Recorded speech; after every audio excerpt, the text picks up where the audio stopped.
Bienvenue chez Philosophie de Comptoir pour une nouvelle session. Nous sommes dans notre 13e épisode avec un invité spécial. Et pour ce nouvel épisode, j'ai invité un homme. Et oui, et oui, et oui. Nicolas, toi qui m'avais fait ton petit retour en DM, il m'a quand même fait cogiter. C'est pour ça que j'aime bien avoir vos retours. Et je me suis dit, ben voilà, je voulais avoir un homme, mais pas juste pour the sick of it, tu vois. Je voulais avoir quelqu'un qui pouvait être intéressant. Et j'ai invité un artiste nommé Joe Pelaga qui va se joindre à nous et qui va un peu dive in dans son univers. Donc, comme d'habitude, vous connaissez, prenez place, prenez votre boisson et get ready. Moi, je bois de l'eau. Je bois pas de thé aujourd'hui. Pourtant, il pleut, il fait froid, mais je bois juste de l'eau parce que j'ai soif en fait et que je parle beaucoup. Donc voilà. Hello Joe, ça va? Salut, ça va bien, ça roule. Et toi? La forme, la forme. Bah déjà, merci de te joindre ici chez nous au comptoir. Merci à toi de m'inviter. Tu ouvres le bal des invités masculins, donc peut-être qu'on va en avoir d'autres, je ne sais pas, on verra. Voilà, le premier, j'espère pas le dernier, on verra. Bah du coup Joe, déjà tu connais la tradition qu'on vient au comptoir ici, on s'hydrate parce que c'est bon pour la peau et les Ouais, cheveux. Toi, qu'est-ce que tu exactement. bois? Moi, je bois de l'eau, je trouve que c'est la meilleure boisson, comme tu as dit, pour la peau, pour rester jeune, pour rester frais. Les boissons gazeuses, c'est pas mon truc. L'alcool, c'est juste occasionnel. L'eau, c'est parfait, en fait. Ça nettoie, ça purifie. Bon, alors Joe, déjà, petit contrôle surprise, est-ce que tu as écouté certains des épisodes de Philosophie de comptoir? Ouais, j'ai écouté les épisodes avec Leslie Nia, j'ai écouté l'épisode avec Karen, j'ai écouté le premier épisode, mais je me rappelle plus de la personne qui a voilà, j'ai écouté les épisodes. Ok, ok, Ouais. ok. Ah, c'est cool, parce que je sais jamais en fait. Du coup, à chaque fois, je me dis, est-ce que l'invité a écouté et tout. Donc, ok, c'est top. Ouais. C'était Mariko, Ah, Mariko qui Mariko, ouais, a ouais. ouvert le bal en fait de Philosophie de comptoir. Donc, Mhm. ok, top. Eh ben, Joe, je vais te laisser te présenter rapidement pour nos auditrices, auditeurs, qui tu es, que fais-tu, voilà, dis-nous. Ouais, donc du coup, moi, mon nom d'artiste, c'est Joe Felaga. Je suis donc rappeur et parolier. J'écris des chansons plutôt en ce moment, des chansons d'amour, de relations homme-femme, femme-femme, homme-homme, voilà, des relations humaines, quoi. Et puis, j'ai commencé le rap très jeune, vers 16-17 ans. Donc, je faisais plutôt des freestyles à l'époque. C'était très l'époque des clashs, donc beaucoup de rap ego trip. C'était l'époque où j'étais aussi au lycée, donc beaucoup de beaucoup de textes qui n'étaient pas forcément interprétés, mais j'ai toujours eu en fait cette sensibilité pour les mots et l'idée de créer des histoires. J'aime beaucoup le storytelling, très influencé par Stevie Wonder et des artistes de soul classiques, quoi. Donc raconter des histoires à travers mes chansons et du coup c'est comme ça que je suis tombé là-dedans. C'est vrai que le rap pour moi, ben, ça permet d'exprimer sa personnalité parce que t'es auteur, donc tu racontes tes propres histoires, pas forcément sur ton propre vécu, ça peut être le vécu de personnes qui sont autour de toi aussi, mais il y a ce côté où c'est très personnel. Donc voilà. Et puis j'aime beaucoup lire aussi. Donc ça recoupait pas mal de choses que j'aime bien. À travers le rap, je peux faire de l'écriture, mais aussi vu que je dirige moi-même mes clips, la direction artistique de mes clips, c'est moi qui les fais. Ça me permet Ok. aussi de rentrer dans l'univers visuel, d'écrire des scénarios, etc. Pour moi, c'est super important. J'arrive pas trop à détacher mes chansons du visuel. À chaque fois que j'écris une chanson, je sais à quoi ça va ressembler visuellement, qui je veux voir dans le clip, où ça va se passer, etc., Ok. etc. Donc ouais, c'est très, j'arrive pas à détacher la musique de l'image en fait. C'est très connecté pour moi. Ok, ok. Ouais, D'accord. voilà. Tu as un peu commencé à nous dire un petit peu que tu as commencé étant ado, mais est-ce que il y a eu un truc déclencheur qui t'a fait dire: «OK, bah, je vais faire ça, en fait»? Je pense que c'est surtout à travers ma sœur. Ma sœur, elle, c'est à travers elle que j'écoutais beaucoup de musique, tu vois. Donc elle écoutait beaucoup de New Jack R&B, un peu de rap aussi. Donc elle, à l'époque, elle écoutait Doc Gynéco. Première consultation, c'est l'album, c'est elle était un peu adolescente. Doc Gynéco, il parlait un peu de trucs un peu sulfureux, tu vois. Donc et moi, j'avais quel âge? J'avais peut-être 10 ans, un truc dans le genre. Et Ah je ouais! rappais des textes de Doc Gynéco dans mon quartier. Les mecs, ils étaient choqués. Ils me disent: «Non mais quoi ce petit gamin là, il rappe des textes de Doc Gynéco?» Ouais, c'était pas Alors, de tu sais, ton âge. c'est voilà, c'était pas de mon âge, mais en fait aussi que moi je comprenais pas forcément tout ce qu'il disait dans ses paroles, donc moi je le rappais de façon un peu légère, mais l'album de première consultation, je l'ai saigné comme on dit, donc je le connais par cœur, tu vois. Mais sinon voilà, après on a écouté La Clinique, on a écouté tout ce qui est SWV, Total, etc. Donc moi j'avais plutôt une fascination à la base pour tout ce qui est R&B OK. Et après, il y a eu l'album de Missy Elliott qui était un peu la révélation, puisque Missy Elliott, c'était un mélange hybride, tu vois. C'était le mélange R&B et rap, tu vois.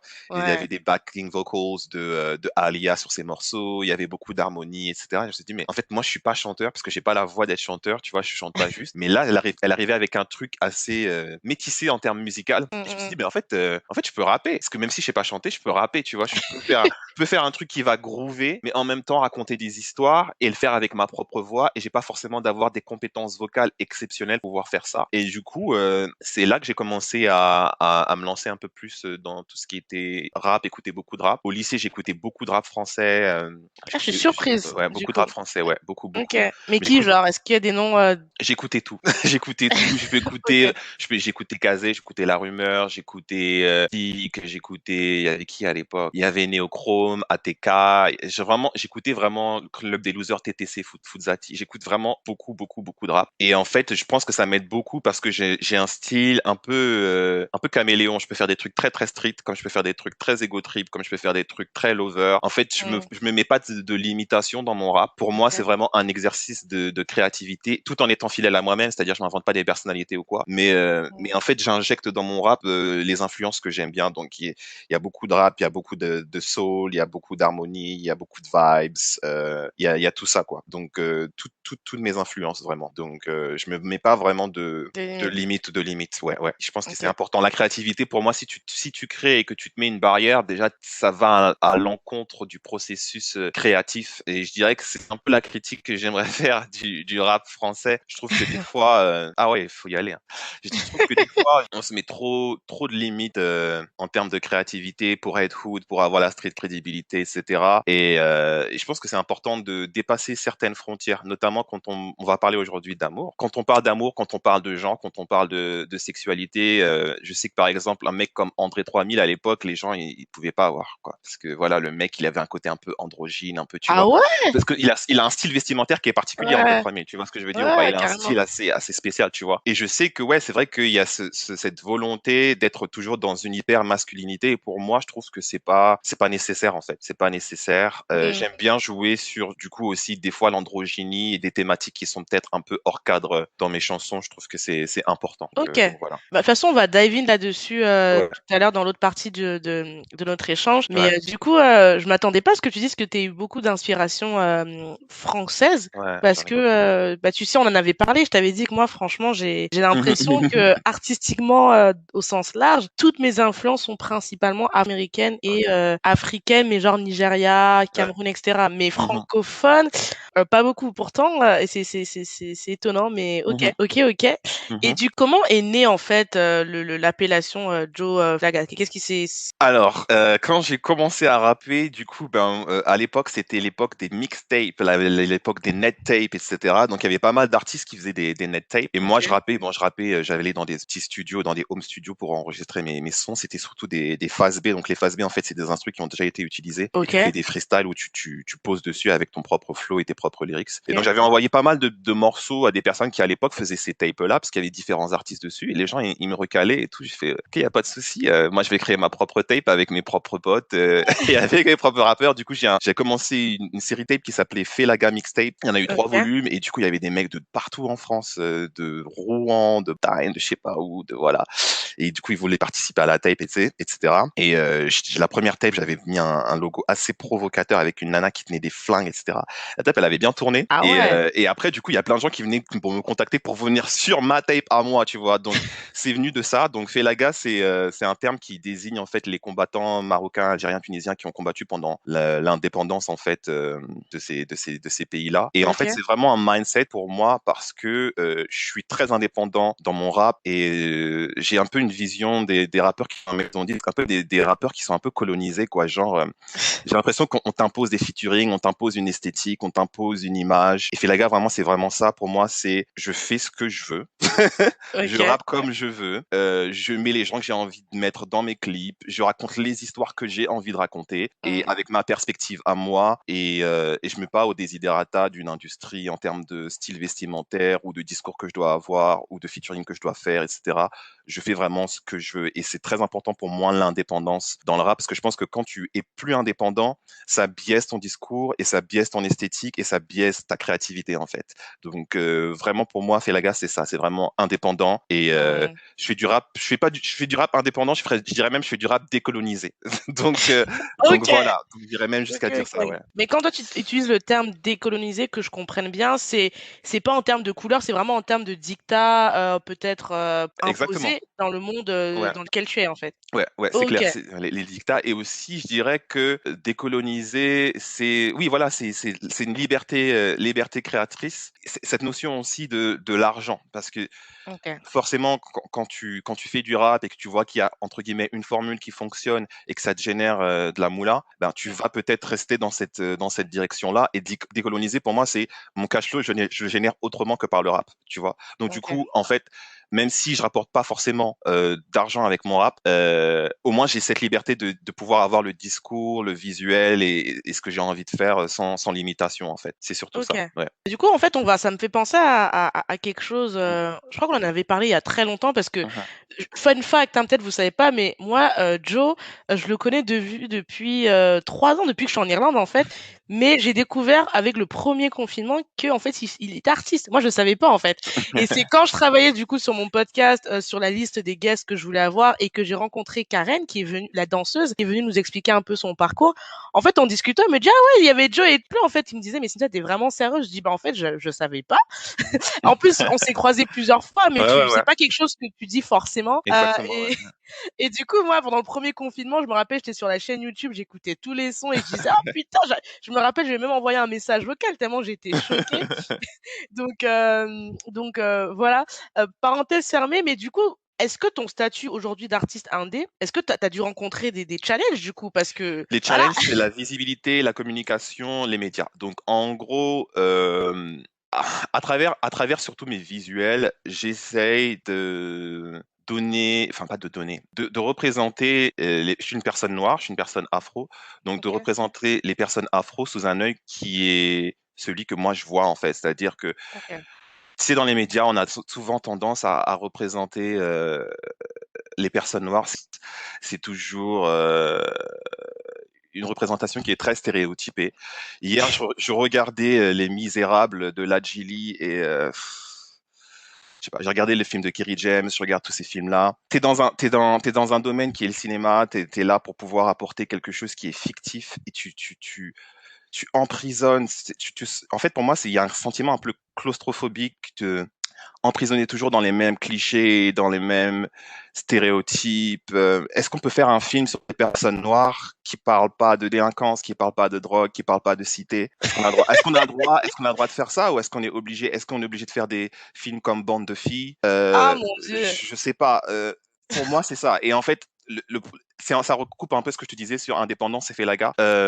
Pour moi, c'est aussi le rôle des rappeurs et je trouve que les rappeurs, ils renforcent encore ces stéréotypes-là. Moi, je suis désolé, les femmes noires, les hommes noirs que je connais dans mon entourage, c'est pas des dealers. Voilà, ma sœur, elle est pas dans ça, mes potes, elles sont pas dans ça. Donc, je vois pas pourquoi on devrait avoir cette image-là et pourquoi on devrait envoyer cette image de nous-mêmes à nous-mêmes et au reste du monde. C'est surtout cette image de nous-mêmes à Waouh. nous-mêmes d'abord. Tu vois ce que je veux dire ou pas?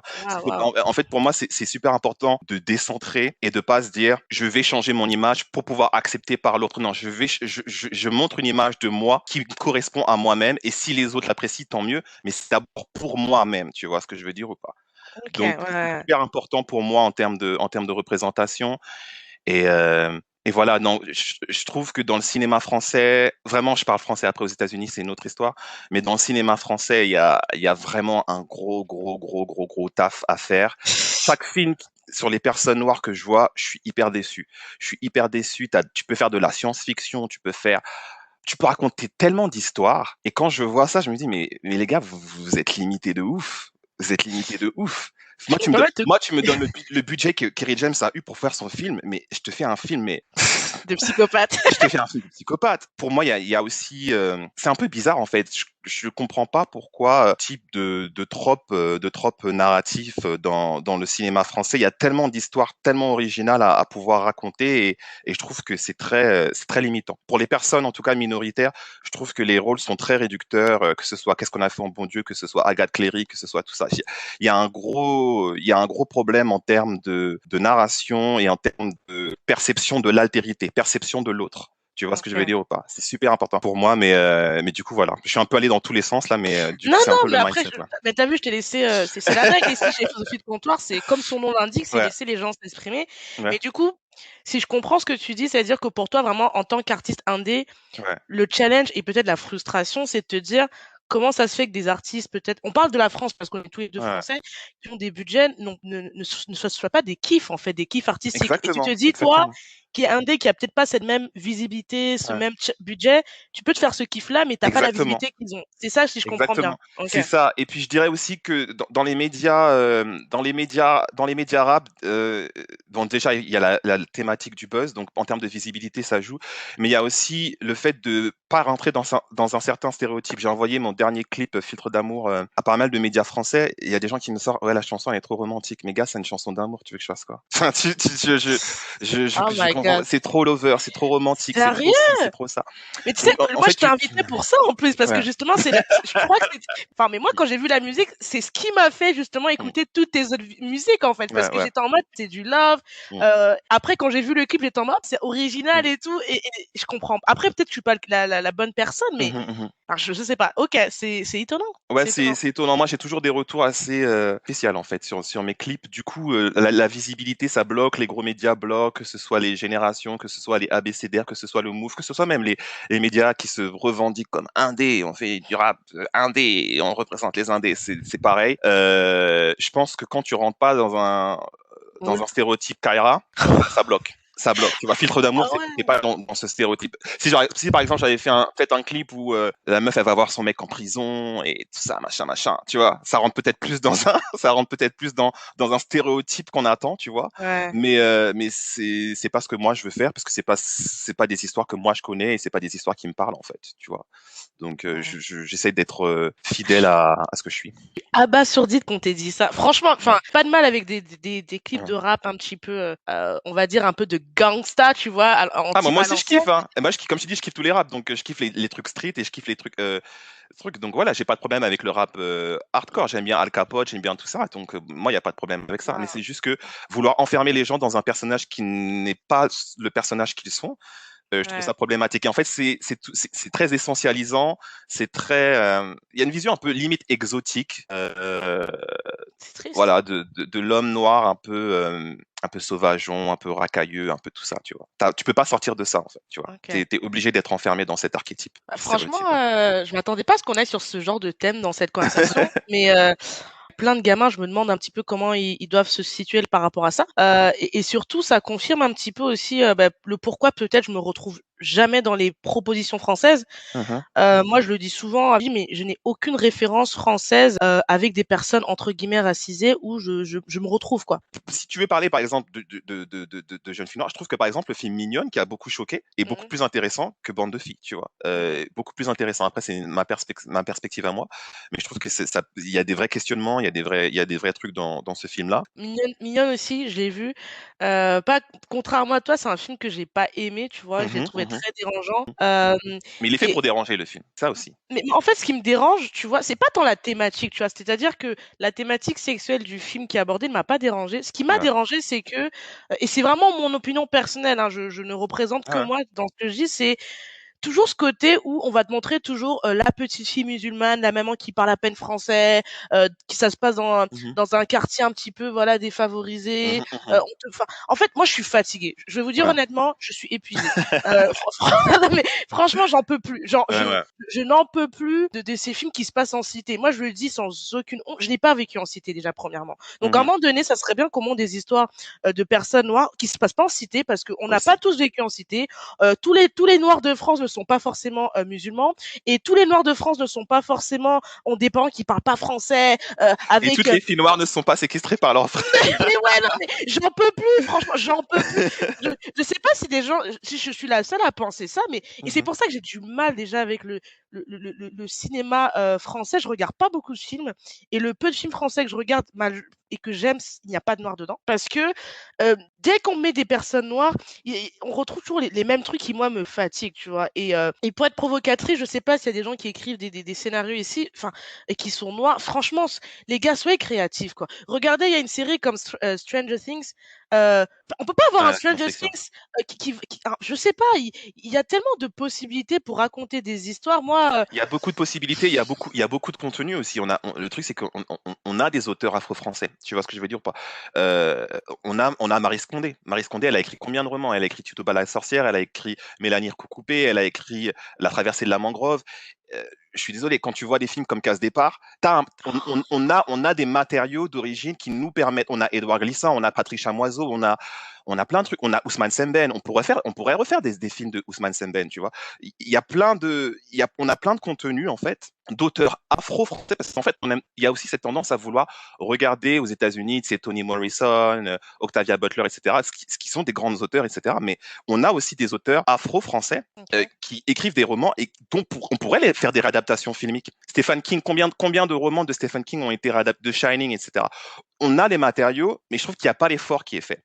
Ça, c'est le travail des personnes qui réalisent, et c'est aussi une question qu'on va se poser à nous-mêmes, parce que Ladjili, c'est une personne noire, Kerry James, c'est une personne noire, et je sais plus comment elle s'appelle, Maimouna, j'ai oublié son nom de famille, la Ouais, réalisatrice de ouais. Doucouré, je crois, je suis pas sûr. C'est une personne noire, donc c'est des personnes noires qui aussi sont là, qui écrivent des scénarios, et quelles histoires elles sont en train de raconter. Toi, moi, j'ai pas eu de problème avec comment ça s'appelle? Ah, Mignonne. Mignonne. Mais toi, par exemple, tu as eu un problème par rapport à certains stéréotypes que tu as pu voir. Donc, c'est à ces personnes-là aussi qu'on doit mettre à l'index et pour leur poser la question de est-ce que vous pouvez nous créer comme une histoire différente? On pourrait écrire des histoires sur, je sais pas moi, Toussaint l'ouverture, sur Dessalines. Il y a plein de personnages historiques noirs, sur les Dumas, sur je sais pas quoi. Il y a plein de personnages historiques noirs sur lesquels on pourrait faire des films en France et qui appartiennent à l'histoire de France. Dumas, ça fait Mm. partie de l'histoire de France. Alexandre Dumas, on pourrait faire un film sur Alexandre Dumas où on représente Alexandre Dumas comme il était, c'est-à-dire un Mm. métis. Tu vois ce que je veux dire ou pas? Donc, Mm. il y a plein d'histoires comme ça, et je pense que c'est en racontant ce genre d'histoire et en travaillant sur la représentation qu'on pourra aussi casser toutes les tensions qu'il y a autour de toutes ces questions d'altérité, de colonialité, de tout ça. Je pense que le manque de savoir, le manque de connaissances, le manque de sapiens sur ces sujets-là, ça crée des tensions qui pour moi n'ont pas lieu d'être en fait. À partir du moment où tu connais l'histoire et que tu l'assimiles et que tu passes à autre chose, c'est bon, on va pas non plus regurgiter et rabâcher sur les mêmes choses à chaque fois et à chaque fois.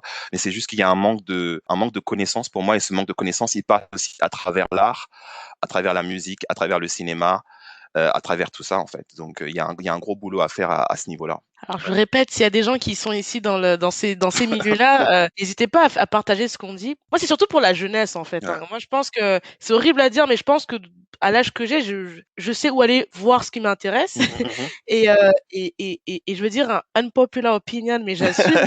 Euh, C'est la moi, journée des unpopular opinion là. On ouais, a mis tout le monde dans la sauce. on est que pourtant, on est dimanche et tout, c'est censé être un jour de paix, Cher. mais je vois beaucoup en ce moment des discussions sur Black owned, représentation, diversité, etc. Et moi, je m'adresse spécifiquement aux personnes noires qui écouteraient cet épisode. C'est je veux vous soutenir, il n'y a aucun souci. Mais à un moment donné aussi, moi, en tant que spectatrice, j'ai besoin que quand je regarde un film ou j'écoute une musique, j'ai besoin que ça me fasse sentir des choses en fait. Et moi, je fonctionne comme ça. Donc, je vais pas soutenir un truc juste parce que t'es Je suis noir et que d'accord je me avec dis, toi. Ouais. moi, j'ai besoin que quand je regarde surtout dans l'art, enfin, si Mhm. l'art peut pas te faire vibrer, quand je regarde un film, quand j'écoute une musique, je ressens des émotions, tu vois. Et si j'ai pas ça, en fait, c'est triste ce que je vais dire, mais tu seras un noir, je vais pas te descendre parce que c'est ma politique personnelle de pas descendre quelqu'un de noir, mais ne t'attends pas à ce que je te soutienne publiquement, en fait. Ça n'arrivera pas, en fait. Parce que il faut se mettre au travail, les gars. Je pense que quand t'es un artiste, c'est le métier parfait pour vraiment déranger les gens, les faire rêver, les énerver, les questionner. Enfin, Et je pense que le fait de ne pas descendre en public aussi, ça c'est un problème parce qu'en fait, du tout, c'est qu'est-ce qu'on vise? Est-ce qu'on vise l'excellence et est-ce qu'on vise quelque chose de topissime? Donc du coup, si tu vises l'excellence mais que tu peux pas émettre de critiques sur le contenu artistique qui a été créé, moi je pense que c'est super important en fait de pouvoir critiquer en fait, de pouvoir critiquer Casse Départ, de pouvoir critiquer ça. Pourquoi le seul film mainstream qu'on a sur l'esclavage en France, c'est Casse Départ et c'est fait sous forme humoristique? Pourquoi c'est ça le film qu'on a en fait? C'est problématique. C'est problématique. Tu aurais pu faire un film comme Casse Départ, Kindred de Octavia Butler, Voyage dans le temps, qui parle d'esclavage. C'est pas fait sous forme humoristique. Il y a le matériel il existe. Tu peux demander les droits d'auteur de Kindred et faire un Kindred version française. Mais non, on a décidé de parler de cette thématique-là sous le prisme de l'humour, alors que c'est une question qui est même pas encore débattue de façon frontale en France. Ça pose des problèmes. Et donc, est-ce que je dois émettre des critiques sur Fabrice Eboué et le fait qu'il ait sorti ce film? Oui. Est-ce que comment dire? C'est vrai que les gens aiment dire il faut laver son linge sale en famille, mais je pense que des fois aussi il faut mettre les gens à l'index parce qu'il faut les mettre face à leurs propres contradictions.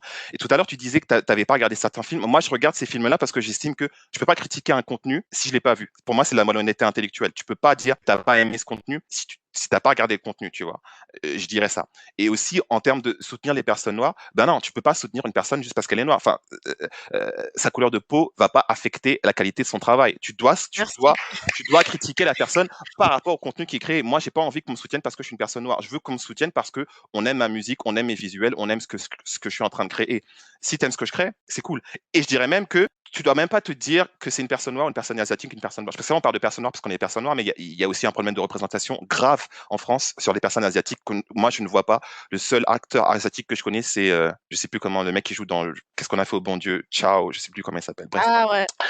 Mais je dirais que oui, pour moi, c'est problématique. Tu critiques une personne par rapport au contenu qui a été créé. Et je dirais que moi, quand je crée un contenu, je me dis pas, je crée un contenu, ça va parler juste aux noirs. Non, je crée un contenu, ça va parler à tout le monde. Je parle de thématiques qui touchent tout le monde. L'amour, c'est une question qui touche tout le monde. Il s'avère qu'il y a des personnages noirs dans mon clip. Je vois pas où est le problème. Je regarde une comédie romantique de Woody Allen. Il y a des personnages blancs. C'est un personnage c'est un message qui est universel. Ça me parle. Je regarde un film avec Bruce Lee dedans. Voilà, le mec qui fait ses arts martiaux, etc. C'est un personnage asiatique.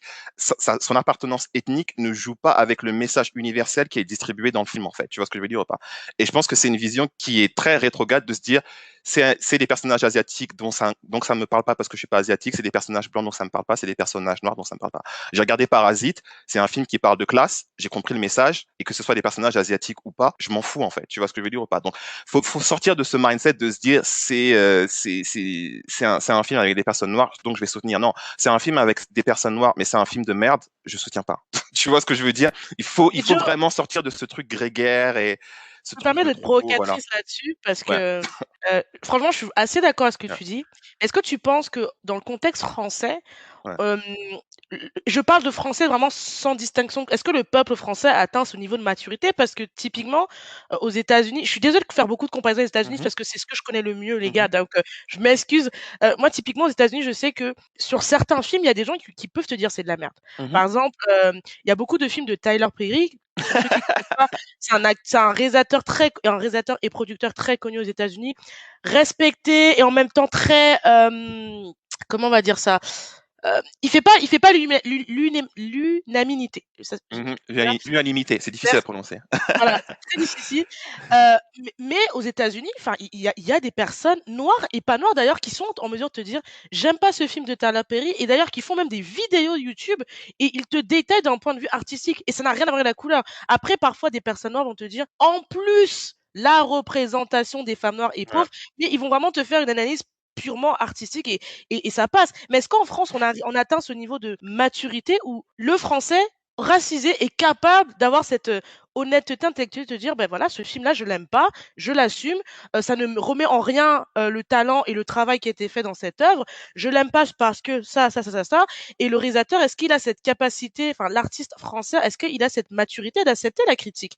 Et de ne pas tout de suite tomber dans le: «Ah les noirs, vous voyez, ils me soutiennent jamais», parce que c'est Exactement, ouais. ça la question qui se pose aussi quand tu dis ce que tu viens de dire. Est-ce que il y a une maturité à accepter la critique Mais aujourd'hui. la critique, pour moi, elle est nécessaire. Pour moi, la critique, c'est aussi ce qui te fait avancer. Ça a pas d'importance, en fait, l'appartenance ethnique de la personne critique. Si la critique est bien fondée, tu vois ce que je veux dire ou pas? Est-ce qu'il faut critiquer ces contenus? Il faut les critiquer parce que c'est ce qui te permet d'avancer, c'est ce qui te permet d'évoluer dans ta créativité aussi. Si tu crées une œuvre et que les gens se sentent cadenassés, que les gens se sentent muselés et que les gens ne se sentent même pas en liberté de pouvoir dire, t'as créé cette œuvre, il y a tel élément dans ton œuvre qui me parle pas, ou il y a tel élément dans ton œuvre qui m'a offensé. Ça peut être des questions aussi de classe, ça peut être des questions aussi de genre. C'est problématique. Tu dois pouvoir exprimer ton ressenti par rapport à une œuvre, et une œuvre est censée provoquer, en fait, tu vois. Une œuvre, si elle ne crée pas de réaction chez toi, c'est qu'elle a pas atteint son but. Donc, que ce soit une réaction positive ou que ce soit une réaction négative, il faut qu'elle stimule quelque chose en toi. Si l'œuvre, elle ne crée pas d'émotion, de sensation, de réaction, c'est que c'est boring, en fait. Contenu, il est boring. Mignonne, ça a créé des réactions sur les personnes, sur la thématique du genre et sur la thématique de la perception Dis-moi. du. Et Ouais. voilà, il y a des images qui sont assez choquantes, etc. Mais ça pose des vraies questions sur la Mm. société. Une société où il y a de l'hypersexualisation, une société où le modèle pour certaines filles, c'est certaines artistes, c'est certaines influenceuses. Quel impact ça a sur ces jeunes filles en termes de comment elles s'habillent, comment elles conçoivent la féminité? Qu'est-ce que la féminité? Est-ce que la féminité, c'est porter un crop top? Est-ce que la féminité, c'est un voile? Euh, est-ce que la féminité, c'est du maquillage? Est-ce que la féminité, c'est s'épiler ou ne pas s'épiler? Qu'est-ce que la féminité, en fait? Je pense que c'est un bon film. Pour moi, c'est comme ça que j'ai vu le film. Ça pose des grosses questions sur la féminité. Toi, tu l'as vu d'une autre façon. Tu vois, en fait, on a des critiques qui sont différentes. T'es une personne noire, je suis une personne noire. T'es une femme, je suis un homme. Moi, peut-être que si j'écrivais une critique sur Mignonne, elle serait complètement différente de la tienne. C'est Et sûr, voilà. ouais. Et ça ne veut pas dire que ton point de vue serait invalidé ou que le mien serait invalidé. Ça ne veut pas dire que le point de vue d'une personne blanche ou d'une personne asiatique qui écrirait aussi une critique sur ce film-là serait invalidé. Mais après, il faut aussi prendre en considération le fait qu'il y a des billets. Moi, je sais que je suis un homme et que parfois, je peux avoir des comportements qui sont sexistes et qui sont problématiques. Donc, peut-être que ma critique sur Mignonne sera aussi à prendre en considération par rapport au fait que moi, je suis un homme et que ma vision de la femme, elle est peut-être très différente d'une personne qui est une femme et qui vit sa vie de femme en interne, qui a une vision différente sur ce film-là. Une personne asiatique, peut-être qu'elle aura une perception aussi qui est différente, tu vois. Et ça ne veut pas dire qu'il faut invalider cette personne parce qu'elle n'est pas noire. Non, faut pas rentrer dans ce mindset-là. Pour moi, toutes les critiques sont bonnes si ce sont des critiques qui sont bien fondées avec un argumentaire. Voilà. Débarquer et dire c'est un film de merde, pour moi, c'est pas une critique. Tu vois ce que je veux dire? Il faut aussi avoir des arguments derrière, tu vois. Donc, tant qu'il y a des arguments derrière et que ton positionnement, tu le défends et que voilà, pour moi, il y a pas de problème. N'importe qui peut critiquer les films, que ce soit de Fabrice Eboué, de Kerry James ou de Maïmona Doucouré. Moi, il s'avère que j'ai aimé celui de Maïmona Doucouré. Toi, tu l'as pas aimé parce que, enfin, tu l'as pas aimé. Tu as une critique qui est différente parce que tu penses qu'il y a certains stéréotypes qui sont représentés. Je dirais quand même à la décharge de Maïmona Doucouré qu'elle vient d'un milieu où elle parle entre guillemets d'une expérience qu'elle a vécue, ce qui est différent d'une personne qui va venir un peu en mode safari comme la réalisatrice de Bande de filles. Tu vois ce que je veux dire ou pas? T'as l'impression que c'est un peu un espèce de zoo humain où on va voir les noirs dans leur habitat naturel. Enfin, non mais voilà, non mais parce que Je vois que l'autre, il va me il y a ce tuer, ce travail, garçon. non mais il y a aussi ce rapport-là aussi en termes d'altérité où parfois t'as ce côté un peu voyeuriste, t'as ce côté objectifiant, t'as ce côté réifiant de l'autre en fait qui est problématique. Qui écrit, à partir de quelle perspective et quel est l'objectif de cette écriture-là en fait? Qu'est-ce que tu veux représenter? C'est un peu le débat qu'on a en fait sur le blackface. Le blackface, c'est quoi? Qu'est-ce que ça dit une personne qui va se grimer en noir avec des grosses lèvres, etc. Est-ce que la peau noire, elle a cette couleur-là? Est-ce que nos lèvres ont cette forme-là? Donc en fait, la personne qui fait le blackface, c'est pas tant le blackface en soi, c'est une question de la personne sur elle-même. Comment est-ce que tu perçois la personne noire et comment est-ce que tu représentes cette altérité-là? Moi, si demain je dois représenter une personne blanche, je pense pas que je la représenterais de façon caricaturale à ce point-là, tu vois. Donc ça pose une question en fait. Bande de filles, ça me pose une question sur la question de l'altérité. La personne qui a réalisé ce film-là, comment elle perçoit les filles noires? Les filles noires, c'est des petites voleuses qui vont à Châteaurouge pour se goumer entre elles. C'est ça, moi, c'est ce que j'ai retenu du film en fait. Donc du coup, C'est c'est horrible. très problématique, tu vois. Donc je dirais que c'est toujours la question du prisme et la question de comment tu vas faire cette critique-là, tu vois. Peut-être que moi, si demain j'écris une critique de Mignonne, j'aurai des éléments qui sont problématiques en termes peut-être de sexisme, parce que je sais que j'ai des choses à déconstruire en moi sur ces questions-là, tu vois. Donc je pense que c'est toujours ça en fait, toujours se remettre en question et faire preuve d'humilité. je suis un homme, je ne suis pas une femme. Si demain une femme me dit, t'as tenu telle et telle peau, dans ton clip, t'as représenté telle et telle femme et c'est problématique, je ferme ma bouche et je me tais. J'avais fait un clip à l'époque qui s'appelait Jezebel, qui mettait en avant personne qui avait fait une transition. Et j'ai une personne qui a fait une transition qui m'a dit qu'elle avait été super insultée par ce film. J'ai fermé ma bouche, je me suis tué. Tu vois ce que je veux dire? Parce que je ne vis pas cette réalité, tu vois. Et ça m'a permis aussi de me remettre en question sur le contenu que j'avais créé et si ça pouvait offenser certaines personnes. Et il s'avère que ça a offensé une personne. La personne m'a fait sa critique. Elle m'a mis en avant des arguments qui étaient valides selon moi et je me suis tué et j'ai accepté et tu passes à autre chose. Tu vois ce que je veux dire? Parce que moi, j'ai pas fait de transition. Donc, j'estime que je dois quand même avoir l'humilité de me taire quand une personne me dit, tu as mis cet élément dans ce clip-là, tu as fait telle et telle et telle chose et pour moi, c'est problématique et ton contenu, c'est pas bon. Tu vois ce que je veux dire? Avec des arguments valides, pas me débarquer et me dire, c'est de la merde, tu vois. Donc, avoir cette humilité-là, c'est super important. Donc, Du coup, voilà. ce que tu dis, Joe, je fais toujours des petits résumés, les gars, c'est juste pour qu'on Et aujourd'hui, ça a été dans tous les sens. non, mais tu sais que tout le monde qui vient au comptoir me dit toujours ça, Cynthia, je vais dans tous les sens. Et après, c'est parce que je laisse la liberté aussi de s'exprimer. Mhm. Pour toi, en termes d'œuvre artistique, il faut qu'elle soit critiquable, quelle que soit la personne qui l'a faite. Il Et faut, ça, il faut, et il ça, faut. je pense que c'est bien que tu le rappelles parce que je m'en rendais pas Ouais, forcément compte. Et que tout le monde puisse la critiquer. Parce que c'est il vrai que faut. moi, personnellement, et c'est un défaut peut-être de moi, hein, Mhm.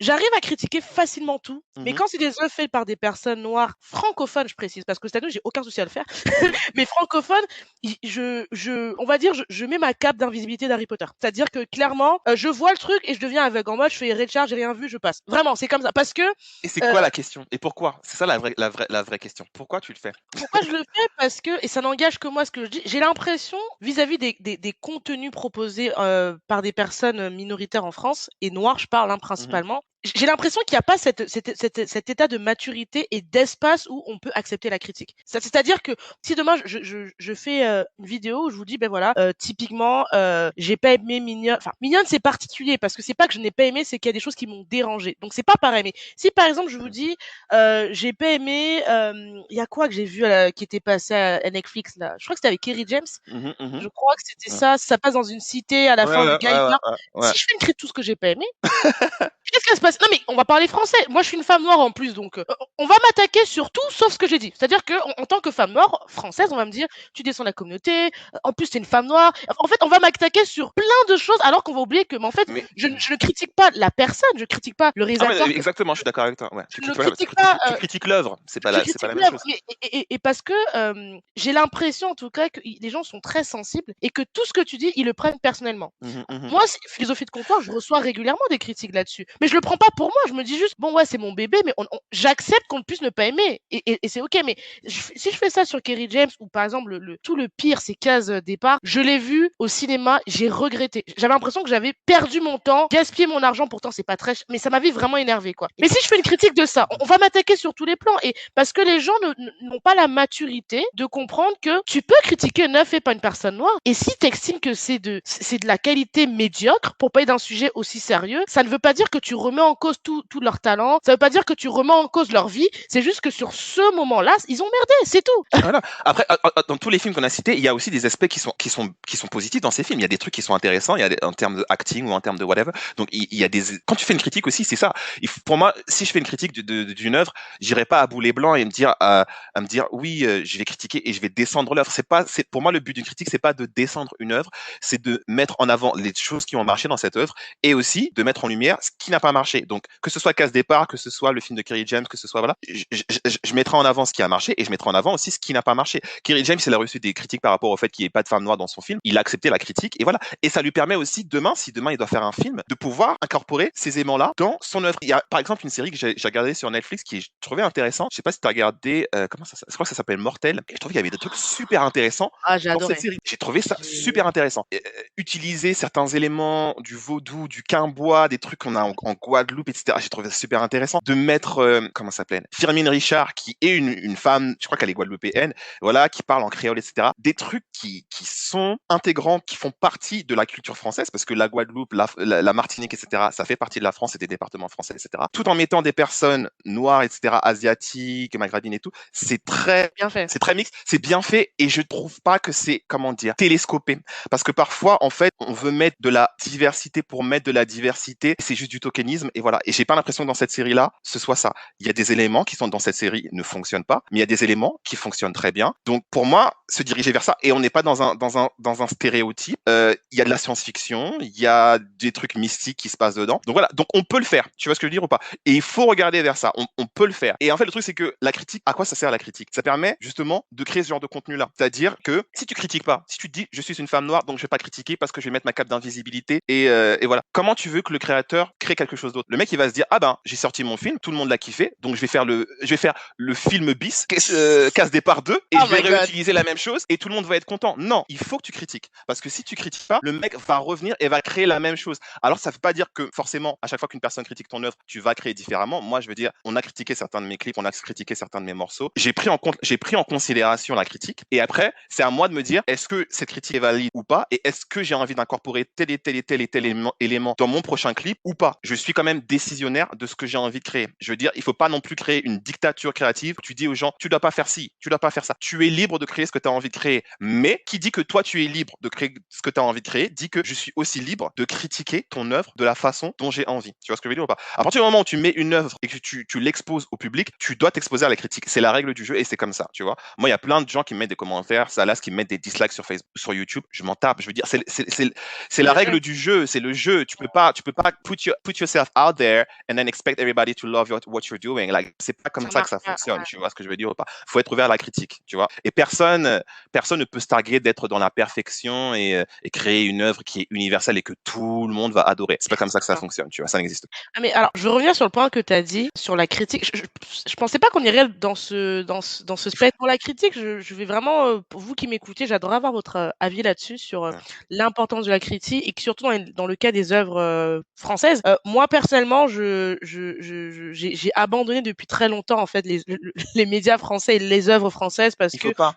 parce que, et je suis pas fière, hein, alors, je suis pas fière, mais c'est juste que depuis que je suis petite, je suis née en France, j'ai grandi en France, quand je vois que ce soit au niveau de l'humour, au niveau en fait, c'est tellement d'une qualité qui est médiocre et j'ai tellement vu mes aînés se plaindre. Typiquement, enfin, on dévie un petit peu, mais typiquement, moi, je parle vraiment de Case Départ parce que c'est un film qui m'avait beaucoup choqué, mais vraiment, parce que j'étais vraiment vexée, quoi. Surtout après Mais quand tu vois. l'idée de case départ est pas l'idée de case départ n'est pas mauvaise, mais pas mauvaise en soi. C'est-à-dire quand tu prends, qu'on se pose sur case départ, l'idée de case départ, tu as deux personnages noirs qui sont envoyés qui font un voyage dans le temps et qui retournent à l'époque de l'esclavage. Scénaristiquement, tu peux faire des trucs super intéressants rien qu'avec ce petit synopsis-là. Le format de l'humour, pour moi, est déjà problématique. Pourquoi? Parce que on n'a pas d'œuvre cinématographique française. Alors, s'il y en a une, faudrait me l'assister. Je parle vraiment d'une œuvre cinématographique, pas d'une série télévisée. Je parle d'une œuvre cinématographique, d'un truc qui est passé au cinéma, qui parle de la question de l'esclavage en France. Alors, c'est une question qui n'a pas été débattue, c'est une question qui n'a pas encore été tackled, une question qui n'a pas encore été traitée en France. Et de venir avec un premier contenu cinématographique qui aborde cette thématique sous l'angle de l'humour, je pense pas que ce soit la bonne approche.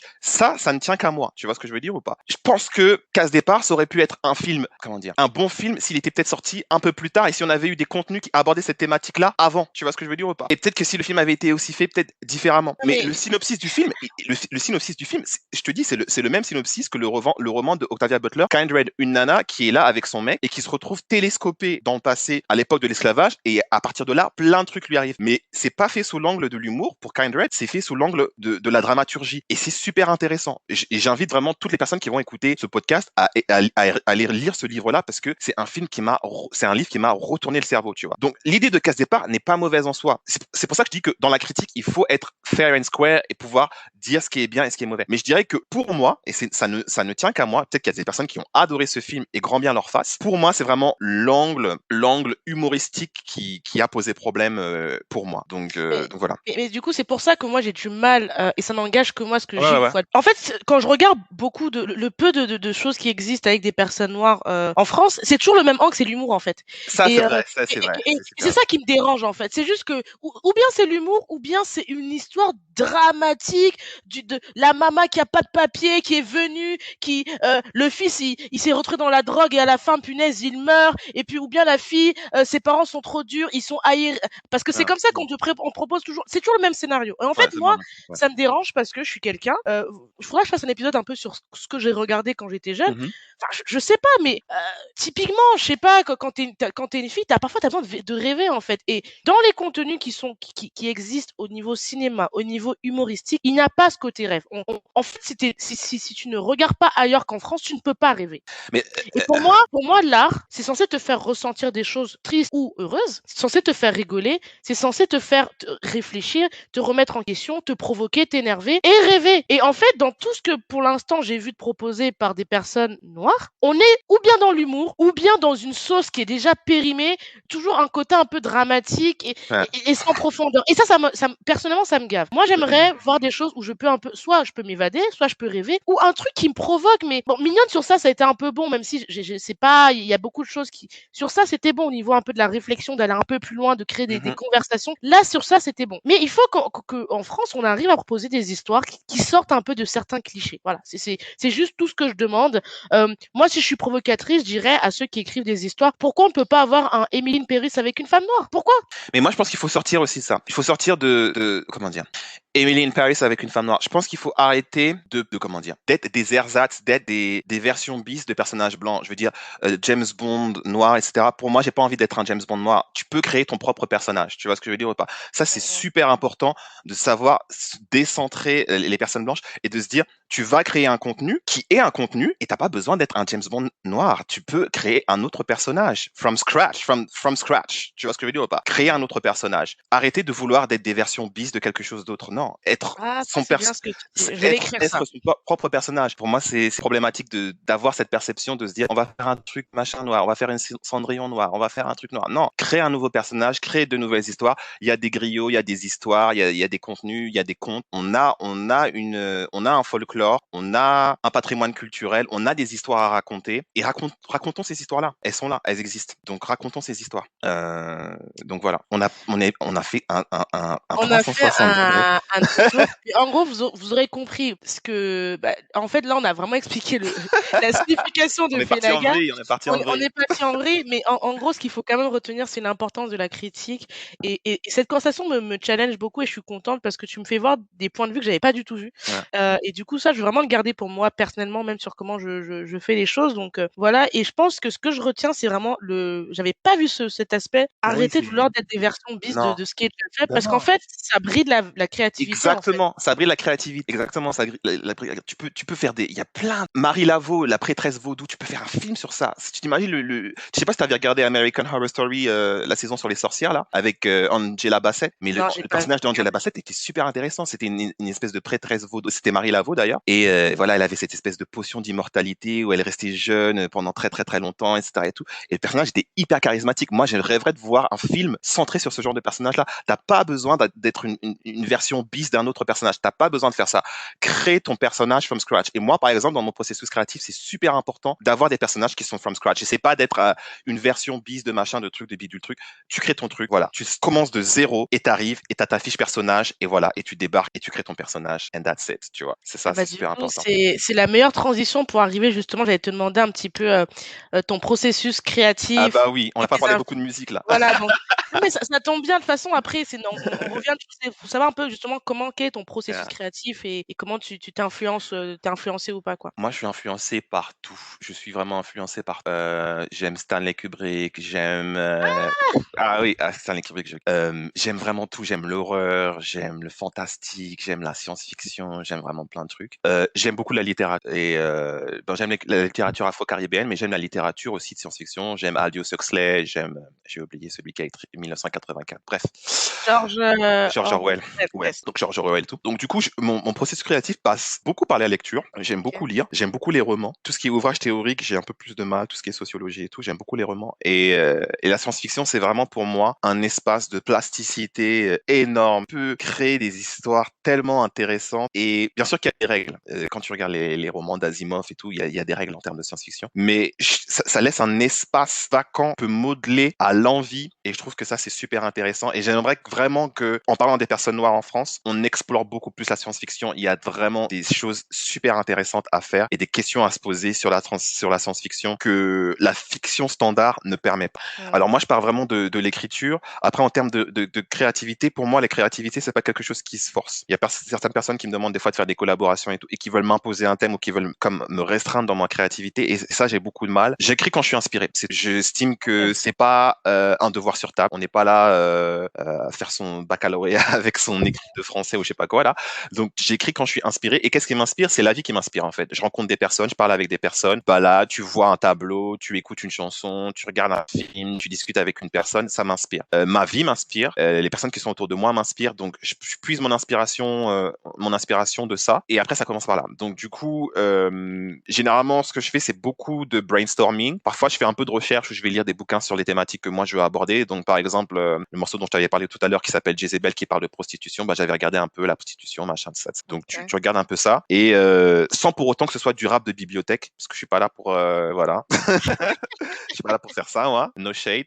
Les gens qui connaissent l'expression rap de bibliothèque vont savoir à qui je fais référence. Donc du coup voilà, mais oui voilà, vraiment se laisser envahir par l'écriture et moi j'écris petit bout par petit bout. Il y a beaucoup de puzzles dans mon écriture, donc je vais écrire 5 phases aujourd'hui et puis demain je vais en écrire 10 et puis ensuite je vais remodeler et puis ensuite je vais remodifier. Donc au niveau de mon écriture, ça se passe comme ça. Au niveau des scénarios, je dirais que quand la chanson est écrite, j'ai une idée du scénario. Donc tout à l'heure en off, on parlait du clip Down Low. Donc c'est un clip qui parle de relations amoureuses et de relations homosexuelles extra-conjugales. Et du coup, pour ce clip-là, je savais exactement que je voulais visuellement. Donc déjà, je savais que je voulais une femme noire pour ce clip. Ok. Donc j'ai casté une femme noire parce que je voulais vraiment une femme noire sur cette thématique-là, parce que je pense que c'est une thématique qu'on a du mal à aborder en fait, la thématique de l'homosexualité dans les communautés noires. Et je pense que c'est un truc qu'il va falloir affronter de façon voilà, de façon how do you say that direct, tu vois.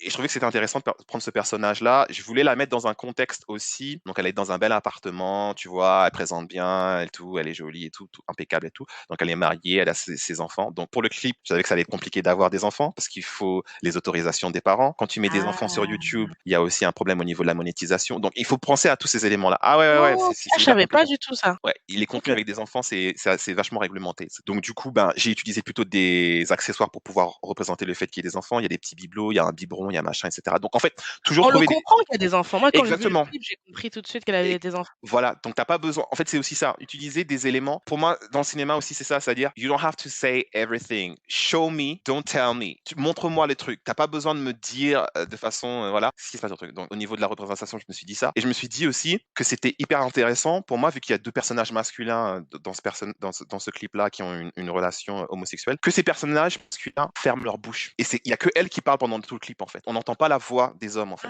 J'ai fait tout le montage du clip et c'était volontaire, c'est-à-dire que c'est elle qui est au centre de la narration et c'est elle qui parle. C'est le mari qui la trompe et le mari il a pas à parler en fait parce que les explications, on n'a pas envie d'entendre les explications de ce mec-là qui fait des trucs derrière son dos. Il y a que elle qui a le droit de parler en fait dans ce clip. Donc on a mis du voice-over au niveau du clip et puis au niveau de la trame du clip, ça devait se passer assez rapidement. Donc l'idée c'était de créer un espace au niveau du clip. Bon, il y a 2 appartements, mais un espace et une unité temporelle où ça se passe en 24 heures, tu vois. Donc il se passe beaucoup de choses en 24 heures.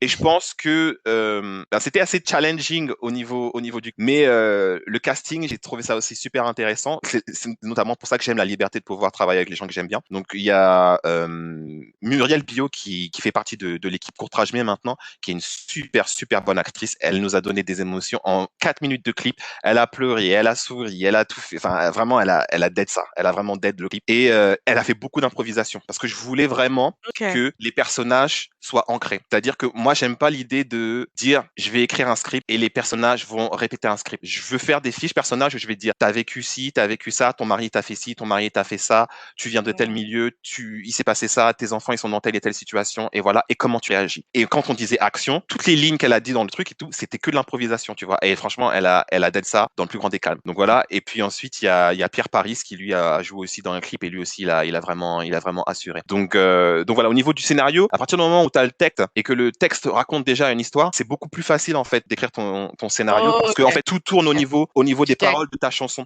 Donc en fait, plus j'ai une écriture assez limpide en termes de narration, c'était très très facile pour moi de segmenter le clip. Il y a vraiment la première scène d'introduction où ils sont ensemble, etc. Et puis ensuite il y a la scène où il part et elle commence à faire sa petite enquête et chercher des indices à la maison. Et puis la dernière scène, je vais pas spoiler le clip, allez voir le clip, ça s'appelle Down Low, Joe Felaga. Dans la description, bien voilà, évidemment. dans la description, allez regarder, c'est juicy. Donc voilà, au niveau des scénarios, à partir du moment où tu as les paroles de la chanson, ta chanson elle raconte une histoire, c'est assez simple ensuite de faire un fil d'Ariane, un fil conducteur au niveau de toi et d'avoir les images, en donc c'est comme ça. Et puis, ce que je fais, c'est souvent des storyboards avec des fiches personnages ou avec des locations. Donc, je vais faire telle scène à tel endroit et je veux que le personnage soit habillé de telle façon.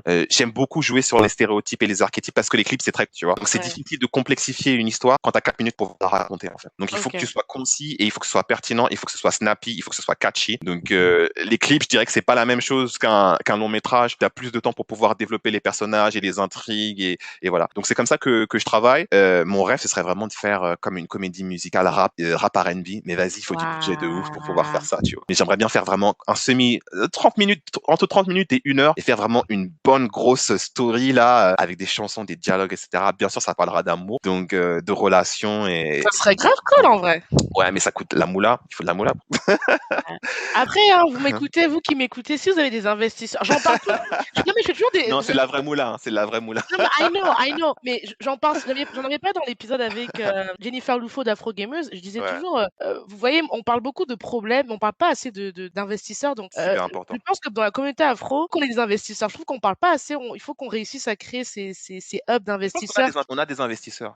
Après, le truc, c'est que c'est pour revenir brièvement au cinéma, on a des personnes qui créent des histoires comme ça. Après, c'est pas des personnes qui ont la même visibilité. Ça, c'est une autre question, tu vois ce que je veux dire. Il y a des Ouais. personnes qui créent des courts-métrages, etc. D'ailleurs, je vous conseille d'utiliser la plateforme OAFF où il y a pas mal de films afro. C'est un peu un Netflix afro. Ou AFF. Ouais, OAFF, je Ok. t'enverrai le lien. Et il y a ces entrepreneurs, il y a ces investisseurs, il y a ces réalisateurs, il y a ces. Voilà. Il en faut plus. On n'a jamais assez, hein. Moi, je fais partie Ouais. des gens qui pensent qu'on n'a jamais assez d'investisseurs.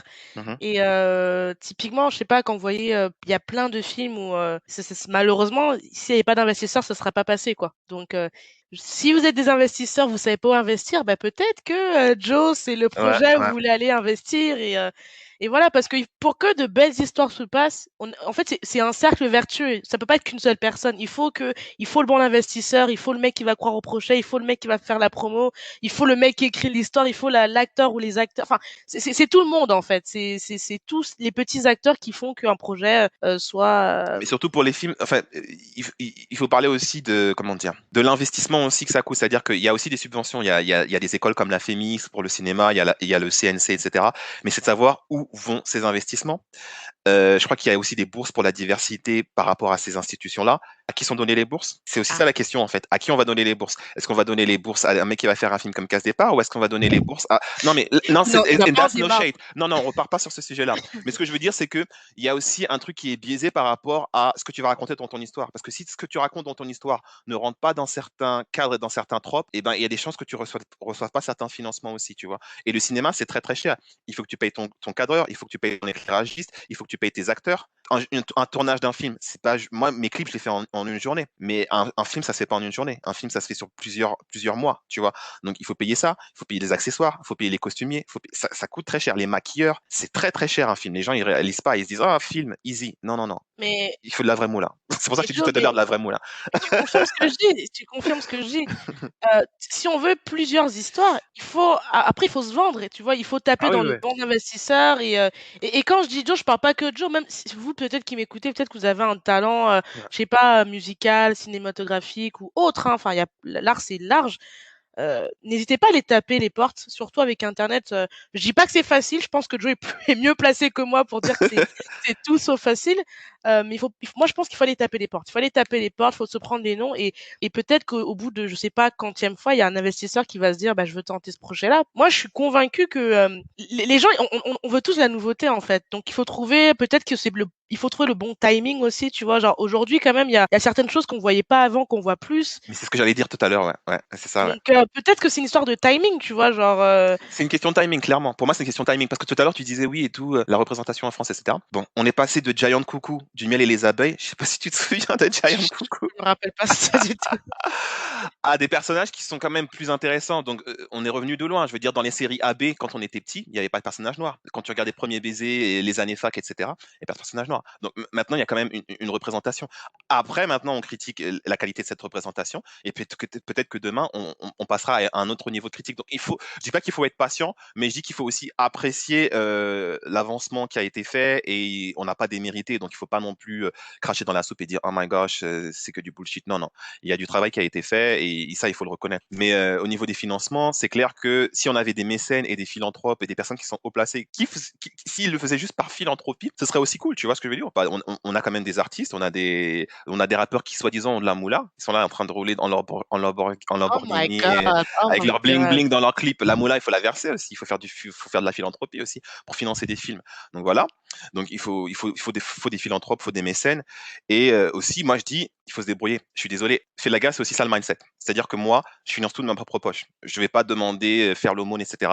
Parce que, en fait, quand tu finances de ta propre poche, t'as pas à te plier aux desiderata du CNC. Tu fais l'histoire que tu as envie de faire et tu leur dis fuck you. Tu vois ce que je veux dire ou pas? J'ai créé mon histoire et je mets les personnages que je veux dedans, tu vois.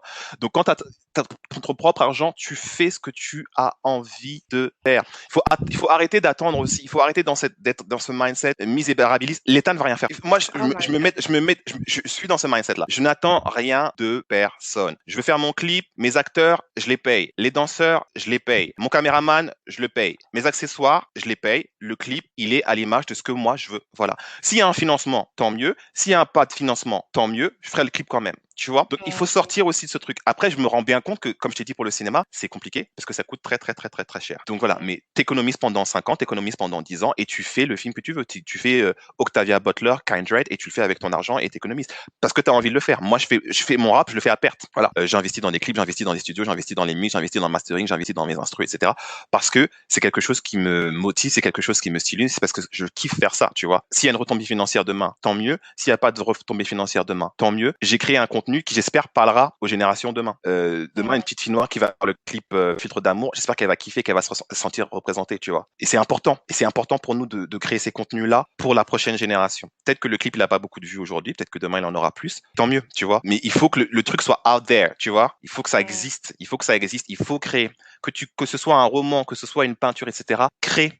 Te dis pas, j'ai pas d'argent, donc je vais pas créer parce que j'attends que le CNC va pas te donner l'argent. Move on. Tu vois ce que je veux dire ou pas? Oh my Crée. God. Mais oui, il faut vraiment. Parce que J'adore. le truc, c'est que si tu restes bloqué par l'argent, tu vas rester estropié et tu vas être bloqué dans ce truc. 10 ans plus tard, t'as toujours pas sorti ton film, gros. Parce que t'attends que le CNC donne de la maille. Il va pas donner la maille. Wake up. Il va pas donner la maille, le CNC. Fais ton film. Amandine Gay, elle a fait son film en guérilla. Elle a économisé, elle a fait son truc, elle a fait son bis bis bis. Et voilà, elle a fait son film. Voilà, il faut se bouger les fesses. Des fois, ben, tu vas faire un crédit à la banque pour faire ton film. Peut-être qu'elle va refuser, ben c'est pas grave, tu demandes de l'argent à ta mère.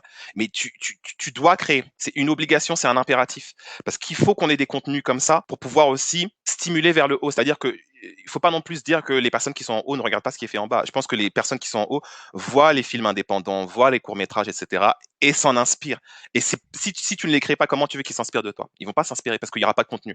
Il faut que tu crées ton contenu. Toi, tu as créé ton podcast. Peut-être qu'au début, tu te disais, ah, mais j'ai pas de micro. Ah, mais j'ai pas de ci. Ah, mais si tu continues comme ça, tu ne fais rien, en fait. Tu vois ce que je veux dire ou pas? Il faut sortir de sa zone de confort.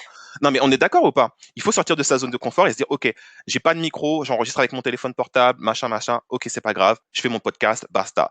Peut-être que pour le moment, j'ai pas les moyens de m'acheter mon micro. D'ici 3 mois, j'achèterai mon micro. D'ici 4 mois, j'achèterai mes ring lights. Tu vois ce que je veux dire ou pas? Ça se fait progressivement. Mais si tu commences pas, ben, tu vas jamais le faire. Tu vois ce que je veux dire ou pas? Franchement, j'espère que vous avez noté ça parce que on dirait que c'est mon père qui parle, mais et je dis pas ça pour, Tu fais passer pour un tonton, là. non, non, pas pour un tonton, mais moi, quand je lançais mon podcast, enfin, si vous avez écouté l'épisode 9, vous savez, ça fait plus de 20 ans qu'on me dit: «Tu dois faire un truc». Ouais. Mais en fait, moi, j'ai perdu 20 ans et je dis bien perdu 20 ans à me dire: «J'ai pas l'argent, en fait, Ouais, ce que c'est j'ai pas à dire n'est pas important ou je vais intéresser personne ou je me sens pas» et cetera et en fait, aujourd'hui, je le fais et je me rends compte que c'était pas si compliqué que Mais ça. bien sûr que c'est pas si compliqué. Mais même pareil, pour moi, quand j'ai fait mon premier, je me suis dit, oh my god, je vais faire un clip. Le premier clip, il était claqué au sol, hein. Faut pas se mentir.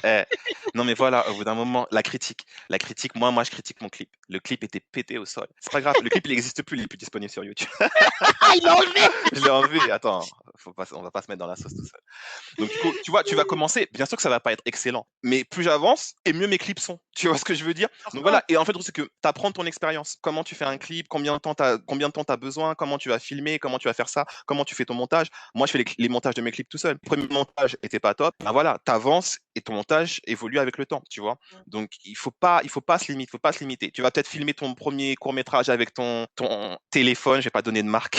j'allais dire une marque, ton téléphone, ton smartphone, et ça va pas forcément être top top, bah, c'est pas grave. Après, tu achèteras ton Canon ou ton 7D ou je ne sais trop quoi, et tu feras un meilleur clip, tu vois. Mais tu peux pas te limiter en te disant, j'ai pas les moyens, donc je vais pas faire. Pour moi, c'est pas un mindset de conquérant. Et ça recoupe vraiment l'idée de Felaga de se dire indépendance. N'attendons sur personne, pas attendre. Et je pense que c'est un gros mindset qu'on a en France, à trop vouloir attendre des financements, des machins. Je suis d'accord qu'on est des contribuables et qu'on paye et qu'on devrait avoir accès à ça et qu'on paye à des redevances TV et qu'on devrait être représenté. Mais de fait, c'est pas fait. Donc, qu'est-ce que tu fais? T'attends que la représentation soit là ou tu crées ta propre représentation? Parce que tu peux attendre 10 ans, hein. Tu peux attendre 20 ans pour avoir les contenus dont tu me parlais, les comptes attendre 20 ans. C'est à toi de créer ton propre. Isara, elle a fait comment au début quand elle a fait sa série là sur YouTube? Elle l'a Ah fait ouais, sur YouTube, non? Ah ben elle a voilà. fait, Et ben voilà. Et après, elle a fait une sécure. Donc, du coup, il faut se bouger les fesses. C'est tout. oh my god! Non, mais franchement, je laisse parler parce que ce qu'il dit, c'est vrai. Et franchement, j'aurais dû, comme t'as dit, m'entêter française où tu te dis, ouais, mais j'ai pas l'expérience, j'ai pas le réseau. Enfin, en fait, tu regardes tout ce que, moi, en tout cas, je parle de moi, j'ai regardé tout ce que j'avais pas au lieu de regarder ce que j'ai, en fait.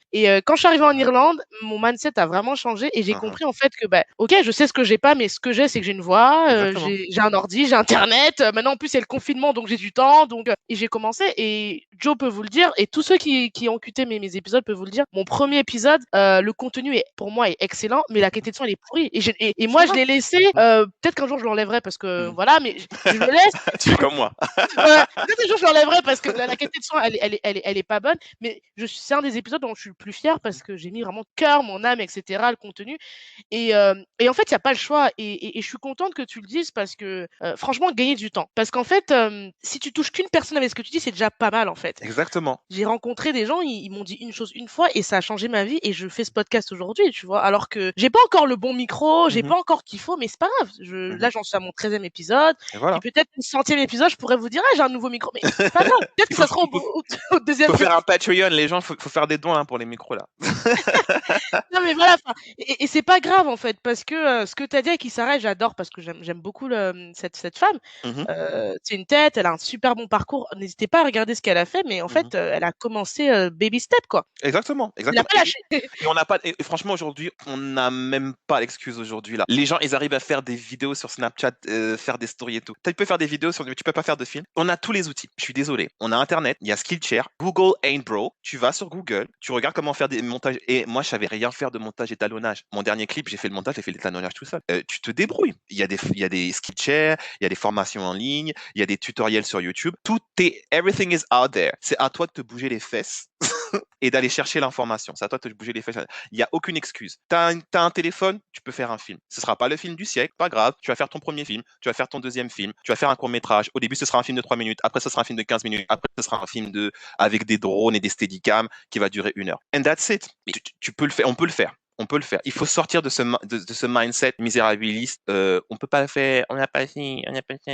Non, on peut le faire. Preach, preach, preach, Preach. preach. Et franchement, on va pas traîner là-dessus sur ce truc parce que je Ouais, pense que l'essentiel est dit. On va aller sur l'autre thématique. ouais, Il en a déjà parlé, Joe, hein, ouais. mais il a parlé du fait que l'amour, ça revient beaucoup dans son contenu. Et voilà, moi, tu le Ouais. sais, mon clip préféré, c'est Filtre d'amour. J'en ai trois, en fait. Filtre d'amour, c'est mon préféré en Hein, termes de visuel et ouais. en termes de son. Après, en termes d'histoire, j'aime beaucoup l'histoire en termes de paroles, pardon. Hein, C'est 3 femmes. En termes hein, de paroles, j'aime ouais. beaucoup 3 femmes et en termes d'histoire, c'est The DL Chronicles. Hein, Donc voilà mes 3 préférés. ouais. Je vous mettrai les liens, en description et bah, tu sais, toi, ton épisode sort en plein mois de février. Février, La c'est peu de choses, Saint-Valentin. hein. Saint-Valentin qui est, ma 3e célébration préférée. Du Mhm. coup, ça fait un bon fit et comment ça se fait que tu t'es dit: «Je vais raconter des histoires d'amour»? Voilà, qu'est-ce qui se passe? Parce qu'en fait, les 3 que j'ai cités, c'est des histoires de relations. On va dire amour et relations. Ouais, ouais. Et elles sont toutes ultra différentes, mais j'ai trouvé ultra intéressant et moi, ce que j'ai beaucoup aimé dans ces 3 clips, c'est que bah, justement, c'est des histoires qui existent, mais que je vois pas. Mmh. Et du Ah coup, bah, voilà. je me disais: «Mais waouh!» genre, moi, je sais que l'histoire qui m'a que j en termes visuels, Filtre d'amour, j'adore, je le Mmh mh. kiffe, c'est trop le genre d'ambiance que j'aime et tout Mmh. nanana. Plaisir, en fait, quand tu Mmh. vois un clip où comment c'est filmé, j'aime bien, enfin, l'histoire de l'ange et tout. Mmh Enfin, moi, mh, mmh. je veux pas trop dire parce qu'il faut vraiment le voir, ce clip. 3 femmes, moi, c'est les lyriques, mec, il faudrait que il faut qu'on parle de ça parce OK, que il y a beaucoup de choses. Alors pour moi, l'amour, en fait, les gens confondent dit chanson d'amour, c'est vrai qu'on arrive souvent avec un truc, on te dit que ça va être quelque chose qui est assez mièvre, un peu cuculapraline, etc. Mais pour moi, l'amour, c'est une thématique ça revient à ce que je disais tout à l'heure, c'est très large, ça dépend ce que t'en fais en fait. L'amour, il y a des hauts, il y a des bas, il y a des séparations, il y a des make-up, il y a des break-up, etc. Donc l'amour, c'est un thème qui est très très très très très très large. Pourquoi la thématique de l'amour? Je pense que c'est un truc qui m'a été injecté par intraveineuse. Ma mère a écouté beaucoup de zouk, mais le zouk c'est je crois que Jean-Michel Rotin, Tania Saint-Val, Jacob de Varieux, tout ça. Oh my god, j'ai écouté tellement de chansons de zouk là. Voilà. Ma mère écoutait beaucoup de zouk et du coup, je pense que la thématique de l'amour, ça m'est venu de ça. Donc, j'écoutais du R&B, rap à travers ma sœur et ma mère, elle écoutait du zouk, etc. Et du compas, etc. Bon, les musiques de la Guadeloupe et tout. Et du coup, c'est vrai que c'est une thématique qui fait partie intégrante de ma culture au final. Tu vois, l'amour, c'est une partie de ma culture.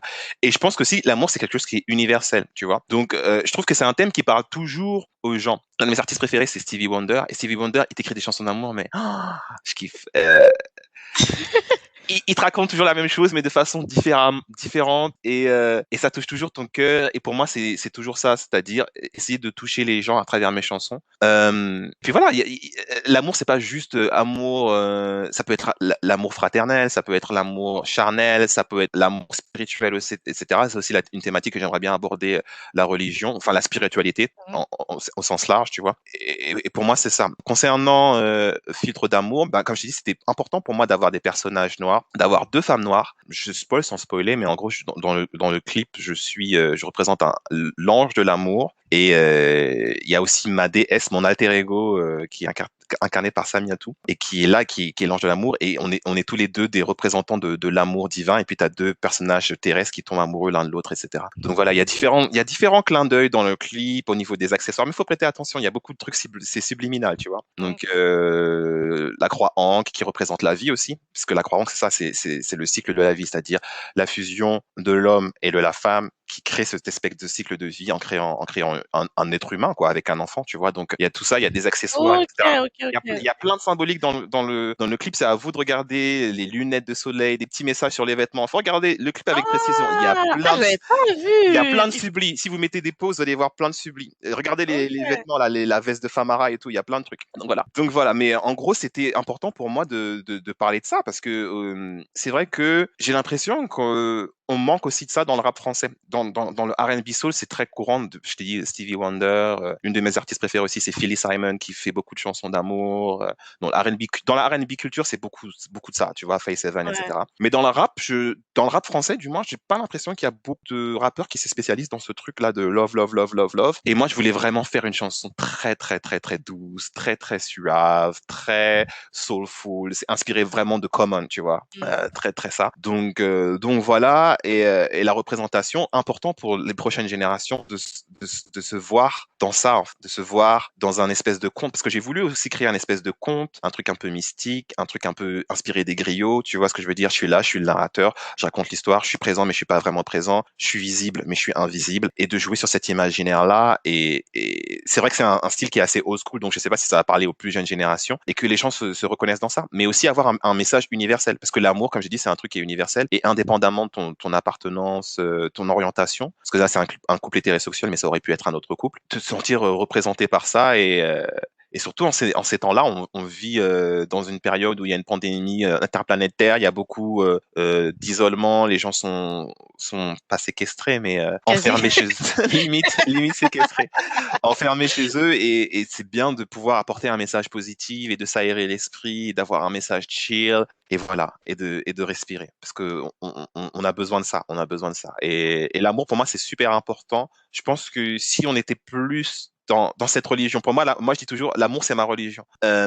Si on était plus dans ce mindset en tant qu'espèce humaine, on se retirait pas mal de problèmes. Et je pense que pas mal de tensions qu'on a, que ce soit en termes de religion, en termes de classe, par rapport à ça, on parle souvent de religion, mais je trouve qu'il y a beaucoup d'hypocrisie. Pour moi, le plus grand message, peu importe le livre de foi que tu prends, Dieu est amour. Et c'est le message le plus important, peu importe dans la Bible, dans Non, le c'est Coran, vrai, c'est vrai. Dieu est amour. Et ce message-là, j'espère que il pourra toucher un maximum de personnes parce que on en a vraiment besoin pour les générations futures, d'un point de vue de l'espèce humaine, mais aussi d'un point de vue de toutes les espèces en fait. Je pense que le Covid, ça nous a permis aussi de réfléchir sur l'impact qu'on a sur l'environnement, tu vois, sur la faune, sur la flore, et aimer la planète aussi, protéger la planète, arrêter de polluer, arrêter de faire ça. Tu vois, l'amour, c'est un thème qui est tellement large, tu pourrais le découper pour moi en millions de petites chansons, quoi, tu vois. Il y a plein de trucs que tu peux aborder dans l'amour. Ah, mais Donc franchement, voilà.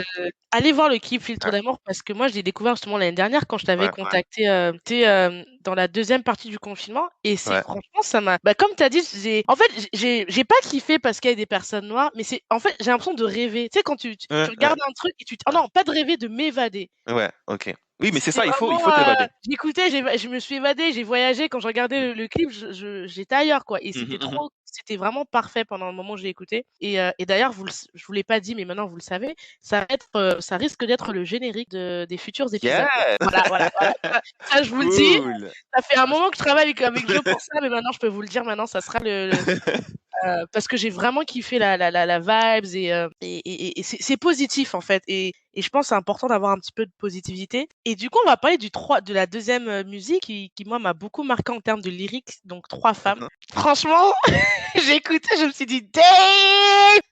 Ouais. Franchement, le clip il est cool, mais les paroles, Mhm. ah, franchement, je vous le mettrai dans la description, il faudra que vous allez écouter et regarder. Mais c'était quoi le projet quand t'as écrit ça? Le projet, quand j'écris ça, ben, c'est encore voilà, les relations, et c'est plutôt sur les relations qui fonctionnent pas forcément bien. Et je pense qu'on en a tous eu. Là, quand on parle d'amour, des fois, c'est vrai qu'on a cette vision un peu idyllique, un peu sirupeuse de l'amour, mais parfois les relations ne fonctionnent pas. Et c'est difficile de trouver une bonne relation, tu vois. Donc, je parle de ça, je parle de déception, je parle de choses personnelles, et je parle aussi il y a la thématique du colorisme en fait aussi qui est un peu en filigrane dans le texte, mais dans le clip c'est très in your face, tu vois. Parce que c'est vrai que c'est un truc qui existe dans la société. Il y a ce problème-là, notamment dans les communautés afro, où les femmes noires subissent ce colorisme-là. Et pour moi, c'était important d'avoir il y a vraiment cette strate quand tu vois le clip. Ça passe de Ok. voilà une meuf très light skin et machin, etc. Après il y a la femme qui est dark skin, et c'est aussi de donner une agencité aussi à ce personnage-là, parce que c'est pas parce que moi je vais convoiter cette meuf que cette meuf elle veut de moi. Tu vois ce que je veux dire ou pas? Donc c'est aussi ça. Mais pour moi oui, c'est quand tu écris des chansons d'amour, tu peux aussi avoir un message derrière, sans pour autant que ce soit, tu vois, très, très, comment dire, forcément brutal, mais avoir un petit message et dénoncer certaines choses, tu vois. Donc, c'était aussi l'occasion de dénoncer certaines choses, tout en douceur, tu vois, sans pour autant mettre qui que ce soit à l'index, mais de parler de cette problématique-là, parce que c'est une vraie problématique qu'on a dans les communautés afro, et qu'il faudrait qu'on résolve le plus rapidement possible. Et c'est pour ça aussi qu'en termes de représentation, pour moi, c'est important de mettre des femmes noires dans mes clips, en fait. Il y a souvent des femmes noires dans mes clips parce que je trouve que c'est important, et des femmes noires avec des corps différents, des carnations différentes, des coupes de cheveux différentes, des tailles, des âges différents, etc. Et voilà. J'aimerais bien faire différemment aussi maintenant, mettre d'autres personnages aussi, des personnages asiatiques, etc. Parce qu'il y a des personnages, c'est beaucoup de personnages noirs et blancs dans mes clips. Et je pense qu'il faut aussi apprendre à se décentrer, parce que le monde n'est pas manichéen, le monde n'est pas en termes de noir et blanc. Il y a plein d'autres histoires qui peuvent être racontées, des personnes asiatiques, des personnes maghrébines. Je pourrais aussi les incorporer dans mes clips. Donc c'est un truc que je voudrais faire pour mes prochains contenus. Mais pour moi, c'était super important de mettre des femmes noires, parce que je trouve on les voit pas trop à l'écran, et on les voit pas aussi dans certains rôles et dans certaines représentations. Donc c'est important Ok. de faire ça en fait, de donner une image classe, une image poche. Pas parler de croqueur de diamant, mais c'était important pour moi aussi, croqueur de diamant, pour ça. Une meuf noire qui est là, qui a de la maille, qui me balance des billets à la face, j'aime ça. Tu vois ce que je veux dire ou pas? Donc c'est important de casser. Ça permet aussi de casser certains stéréotypes. Tu vois ce que je veux dire? Mm. Et ça c'est important pour moi en termes de visuel. Ok, j'avais pas vu le côté colorisme. Enfin, ça m'a pas frappé, je t'avoue. Ouais, Même quand j'écoutais les lyrics, c'était vraiment. C'est plus les lyrics, mais j'avais pas capté le côté colorisme direct. Mais c'est vrai que ouais, maintenant que tu le dis ici, en fait. Mais ce que je veux dire, c'est que j'adore. Vu que tu me dis que tu es en réflexion, ouais. j'adorerais voir des histoires un peu plus de métissages différents. D'ailleurs, si vous m'écoutez et Il que vous faut. connaissez peut-être des gens qui font des films ou des histoires avec des métissages différents, je suis vraiment preneuse parce que je suis fatiguée que qu'on nous montre des relations d'amour interraciales ou mixtes ou whatever. C'est toujours un homme noir avec une femme blanche ou une femme noire avec un homme blanc. Là où Insecure était vraiment doué, bon, l'histoire Ah, est j'ai kiffé, ouais. j'ai kiffé de voir une femme noire Molly, avec elle est un un peu saoulante par contre. voilà, Molly, bon, on va pas parler de Molly, elle a besoin d'un thérapeute et il faut qu'elle travaille. Mais j'ai kiffé de voir un peu une histoire Ouais. d'amour intéressée avec un Ouais. asiatique et Mhm. j'aimerais vraiment voir de plus en plus ça à l'écran parce que je trouve que je sais pas pourquoi on a trop créé cette idée que le métissage c'est forcément blanc-noir, mais en fait c'est n'importe quoi. Exactement. Non, c'est je suis c'est n'im- d'accord avec toi. c'est n'importe quoi et j'adorerais voir plus d'histoires par exemple entre africains et afro-latinos par exemple ou Ouais. euh, antillais et peut-être quelqu'un américain. Enfin, j'aimerais vraiment voir et surtout asiate. Je trouve que et même quand je dis asiatique, je suis désolée, je suis pas correcte, mais peut-être Asie du Sud avec euh, quelqu'un d'Afrique ou afro-descendant parce que c'est des histoires qui, je pense qu'elle doit avoir des trucs ultra intéressants. Surtout que l'Asie, il y a vraiment une vraie culture qu'on n'a pas encore explorée au niveau de l'écran. Donc franchement, si tu pourrais peut-être Ouais, mais ça, incorporer ça, ça serait top. mais tu sais, étant originaire de la Guadeloupe, tu sais que il y a beaucoup de personnes indiennes en fait, et il y a beaucoup de métissage en fait en Guadeloupe entre des personnes indiennes et des personnes noires. Donc ça fait partie aussi de comment dire, de ma culture.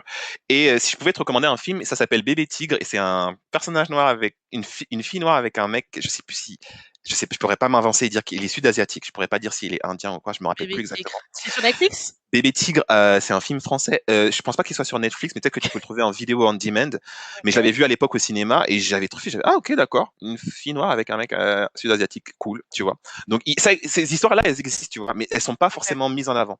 Donc voilà, Bébé Ok. Tigre, je vous recommande d'aller regarder ce film-là. Et du coup, ouais, non, voilà, c'est clair qu'il faut représenter. Et en fait, c'est aussi ça dans ma créativité que je me remets en question. Il y a une meuf qui me disait, j'avais mis une story, j'avais dit oui, qu'est-ce que vous voudriez voir dans le prochain film? Il me dit oui, il faudrait que tu mettes des personnages différents. Et c'est vrai que je mets beaucoup de femmes noires et peut-être que Ouais. c'est bon là, on a vu des femmes noires dans mes clips, Ouais, on non, a non, compris le franchement, message là, tu on a vois. bien vu, on a bien vu. On a vu, on a compris. Donc il faudrait aussi que je mette d'autres personnages dans mes clips. Et donc Ouais, je ouais. voudrais me diriger vers autre chose maintenant, quoi, être un peu plus sortir de ce cadre-là, parce que la créativité aussi, c'est ça aussi, c'est pas répéter une énième fois les mêmes trucs que tu fais à chaque fois et tout. Donc Ouais. voilà. Et puis dans Down Low, il y a un personnage noir et blanc, couple mixte mais noir et blanc. Voilà, mettre aussi challenger et raconter des histoires différentes, des morphologies différentes, des âges différents. Donc voilà, il faudrait aussi que je me remette en question par rapport à ça en termes de représentation dans mes visus, tu vois. Voilà, eh ben, c'est dit. Donc, Ouais, et vous qui êtes artiste, il y a des artistes parmi nous, musique, cinéma, peintre, n'hésitez pas ouais, à proposer aussi une autre vision du métissage parce que, en fait, on est des êtres humains, quoi. Il y a pas que blanc, noir, il y a ouais, blanc, asiatique, maghrébin asiatique, enfin, en fait, il y a tellement d'histoires qui sont pas racontées et c'est exactement. frustrant parce qu'on ça mérite d'être vu aussi, tu vois? Ouais. Et je vais quand même préciser, parce que je suis un peu capricieuse, sans que l'histoire je précise, quand je parle d'histoire d'amour, je ne veux pas que l'histoire d'amour soit centrée sur le fait que c'est un homme noir et c'est une Mhm. personne noire et une personne asiatique ou autre. Mais on peut avoir des petits ingrédients, mais créer un truc, quoi. Créer un truc qui peut être simple. Mais Genre dans techniquement, ça change rien à l'histoire pour moi, parce que c'est clair. l'amour, c'est l'amour. Enfin, ça semble un peu cucu de dire ça là, mais l'amour, c'est l'amour. On s'en fout de savoir si la personne elle est asiatique, blanche, noire, etc. Ça n'a pas d'importance. Mais c'est juste que des fois, on crée ces contenus parce qu'il y a un manque de contenu qui nous Ouais, représente positivement dans ce truc-là, mais on s'en fout de savoir si la personne est blanche, noire. Moi, je veux dire, une histoire d'amour, c'est une histoire d'amour, une comédie romantique. Je me tape de savoir quelle est l'appartenance ethnique de la personne, c'est si clair. l'histoire fonctionne. Tu vois ce que je veux dire ou pas? Mais il faut pas te dire, je vais pas mettre de personnages asiatique ou de trucs parce que l'audience ou l'audimat ne va pas comprendre. Ça, c'est une réflexion qui est complètement stupide pour moi. En C'est plus, débile. en 2021, je pense que enfin, je pense qu'on a dépassé j'espère en tout cas, Ah, mais tu serais je surpris, non? j'ai l'impression qu'on a quand même dépassé ce stade, Je sais pas. Je sais enfin pas. bref. Et on va parler du dernier clip qui pour moi, j'ai beaucoup kiffé l'histoire parce que c'était pour moi assez ça sortait de ce que j'avais vu à Hmm? l'écran, donc qui est, The Down low. Dear Ouais, Down Low ouais. Chronicle. Donc déjà, pour ceux qui ne savent pas, je vais te laisser nous expliquer, en français ce que veut dire Down Low. Darno, c'est dans le placard. L'inspiration, elle est venue d'une série afro-américaine qui s'appelle The DL Chronicle, actually. GL Chronicles, et c'est une personne qui est homosexuelle et qui vit une double vie. Donc voilà, et je trouvais que c'était une série très très intéressante. Je sais combien il y a d'épisodes, je crois qu'il doit avoir une dizaine d'épisodes dans cette série. Donc je vous invite à regarder. Je crois que c'est disponible sur YouTube, mais aussi en VOD. Et du coup, je me suis dit, ah, ça peut être intéressant d'aborder cette thématique-là et notamment dans le rap, parce que c'est vrai que dans le rap, il y a aussi ce truc où tu dois, j'ai l'impression qu'on on veut toujours que tu surjoues une masculinité qui pour moi c'est pas nécessaire. Et puis, j'ai pas l'impression que ce soit un thème qui soit super abordé dans le rap français, du moins. Peut-être que dans le rap aux États-Unis, c'est un peu différent parce que tu as quand même du rap queer, tu as des mecs comme Mickey Blanco ou des trucs comme ça qui font du rap, etc. Mais en France, peut-être Eddie De Preto, mais Eddie De Preto, j'estime pas qu'il fait du rap. Je Donc, connais même pas. non, je sais pas. That's no shade, but you know, It all is. shades. It is what it is. It is what it is. Donc voilà. Mais du coup, rap français, j'ai pas trop vu. Il y a un mec qui aime bien jouer un peu sur ces trucs-là. Ichon, j'aime bien des fois au niveau de ses visuels ce qu'il fait. Ouais. Mais du coup, pour moi, c'était l'opportunité de raconter cette histoire-là. Et voilà. Et puis, casser ce truc où, tu sais, il y a ce truc où on dit, oui, le rap, c'est un truc sexiste, c'est un truc homophobe, c'est un truc machin. Alors que pas du tout, tu vois. Il y a autant de rappeurs qu'il y a de personnes dans la population avec des idées, des points de vue et des mindsets qui sont différents. Donc, vouloir encapsuler ça et enfermer les gens dans la même boîte, c'est pas très, très intéressant. Mais voilà, vouloir raconter une histoire un peu divergente. Ah ouais, moi j'ai adoré. Et puis oui, en fait, ça c'était, en fait, du coup, j'avais parlé tout à l'heure du clip que j'avais fait sur le personnage qui avait fait sa transition. Donc c'était un peu, à l'époque, je voulais faire un album qui parlait de sexualité, mais de sexualité pas qu'on n'a pas l'habitude de voir, mais de sexualité, vraiment dans tous les aspects de la sexualité. Parce que quand on va écouter un rappeur qui va parler de sexe, et ben ça va souvent être du sexe hétérosexuel en fait. Tu vois. C'est clair. Ouais. Ça va toujours être ça. Et je pense que c'est intéressant d'aborder ces thématiques-là, et notamment à travers le rap quand tu es auteur, parce que tu peux explorer d'autres univers et raconter des histoires différentes. J'aurais voulu me challenger plus, peut-être que j'aurais peut-être dû créer un contenu qui était différent, au sens où ben, c'est une relation homosexuelle qui est dysfonctionnelle. Peut-être que ça aurait été bien aussi de montrer à l'image une relation homosexuelle fonctionnelle. Bon, ça, je l'ai pas fait, mais libre aux autres rappeurs de le faire, tu vois. Donc voilà. Mais ouais, c'était juste ça à l'époque, vraiment raconter des histoires différentes et sous un autre angle. Et puis aussi, quand on parle de sexualité, j'ai l'impression, quand tu regardes un film, tu vois des personnages qui se rencontrent, ils vont en boîte, ils boivent un verre, ils ont des relations sexuelles. Les préservatifs, on n'en parle pas. La contraception, on n'en parle pas. Les MST, ça n'existe pas. Sauf Sex Education qui parle un peu de ce genre de trucs-là. Mais genre, tu vois, je veux dire, t'as des personnages, ils sont là, tac, tac, tac, on se dit ça, bim, bam, boum. You know, enfin, ok, mais le sexe, c'est pas comme ça, là. C'est pas la vie, c'est pas la fête, quoi. Tu vois, donc parler de sexualité, c'est aussi ça. C'est parler des risques qu'il y a, parler de contraception, parler du fait que tu peux tomber enceinte, parler du fait que tu peux attraper un virus, etc. Parler de toutes ces choses-là. Donc voilà. Mais et puis aujourd'hui, avec le virus, ça pose aussi la question de la sexualité. Maintenant, la situation dans laquelle on se trouve, la sexualité, c'est pas seulement la pénétration et les préliminaires. La sexualité, ça commence aussi par tout ce qui est, how do you call that, comme to make out, non, je sais pas comment dire, tu vois, comme embrasser, tout ça là. Ah oui, oui, je vois ce que tu veux dire. Tu vois, aujourd'hui avec le Covid, comment on fait?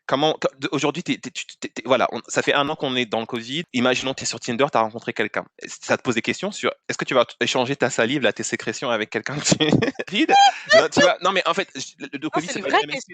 Le Covid, c'est pas une MST, mais je veux dire, comment on gère ça maintenant? Comment on va gérer nos relations maintenant dans la société dans laquelle on est? Parce qu'on est dans cette société pour le moment. Le vaccin, il est à la situation dans laquelle on est. Ben, voilà, on va pas être tous vaccinés maintenant. Il y a des gens qui sont plutôt réfractaires à être vaccinés. C'est une situation qui est assez compliquée. Le fonctionnement de réussite de ce vaccin est à remettre en question. Comment on fait? Tu rencontres une personne, etc. Demain, tu dois te faire tester. Tu t'es fait tester de 72 heures. Demain, tu te refais tester. Comment on vit nos relations avec cette épée de Damoclès au-dessus de la tête? Ça pose des questions sur l'intimité. Ça pose des questions sur ça.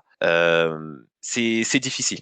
Bah vous qui m'écoutez, franchement, j'adorais que vous répondiez à cette question parce que vous voyez, j'ai pas voulu faire une Valentin un peu trop cliché parce que je pense qu'il y a de très belles plateformes qui parlent d'amour de manière cheesy, qui en parleront mieux que moi. Mais je voulais vraiment qu'on parle un peu en termes, je dirais adultes, avec des vrais sujets.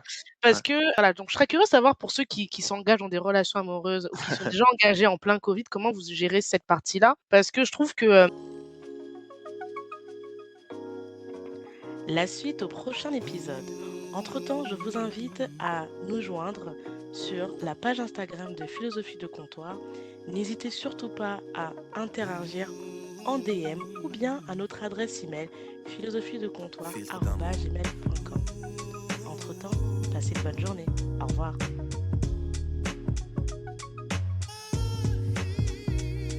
J'y brave. bravé les dangers, j'ai traversé les eaux. J'ai marché sur la braise pour caresser ta peau. Je promets de te construire un château dans les ciels et d'arrêter le temps pour que notre histoire soit éternelle. D'affronter tous les obstacles, les tempêtes, les cyclones, de combattre et d'abattre les cerbères, les cyclopes, pour te chanter des mélodies que tu seras seul à entendre. Je t'inventerai un langage que tu seras seul à comprendre. Tu es le spectre de ma vie, tu hantes mes jours, mes nuits, l'objet de mes rêves, le théâtre de mes envies. Je déplacerai des montagnes, je décrocherai la lune, pour qu'enfin ta vie et la mienne ne fassent qu'une. Quel est donc ce sortilège? Je suis comme prise au piège de mon amour pour toi, car ta beauté ma siège. Je t'offrirai des pierres précieuses et des rivières de diamants. Je pourrais freiner mes envies, tu m'attires comme un aimant, un aimant, un aimant.